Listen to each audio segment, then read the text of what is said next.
একটি মানবিক আবেদন। নোয়াখালীর সোনাইমুড়ি উপজেলার শিমুলিয়া গ্রামের দরিদ্র নুরুল আলমের স্ত্রী খুদেজা বেগম ও তার ছেলে নকিব হাসান নিলয়ের দুটি কিডনি ড্যামেজ হয়ে বর্তমানে মা ও ছেলে মৃত্যুর সঙ্গে পাঞ্জা লড়ছেন। তারা দুজনে বর্তমানে রাজধানীর কিডনি ফাউন্ডেশনের সহকারী অধ্যাপক ডাক্তার ওমর ফারুকের অধীনে চিকিৎসাধীন আছেন। দুজনের কিডনি ডায়ালিসিস করতে প্রতি মাসে অন্তত 50,000 টাকা প্রয়োজন হয়, যা দরিদ্র নুরুল আলমের পক্ষে জোগাড় করা সম্ভব হচ্ছে না। চিকিৎসকের পরামর্শে তাদের বিদেশ নিয়ে অন্তত একটি করে কিডনি প্রতিস্থাপন করলে তাদের বাঁচানো সম্ভব। এতে অনেক অর্থের প্রয়োজন। তাই নুরুল আলম তার স্ত্রী ও সন্তানকে বাঁচাতে সমাজের বিত্তবানদের কাছে সাহায্যের আবেদন জানিয়েছেন।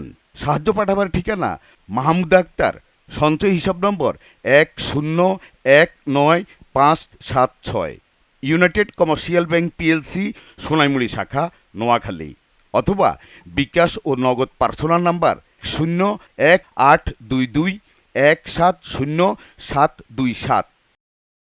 Farid Rahman, CFC news, Noakhali.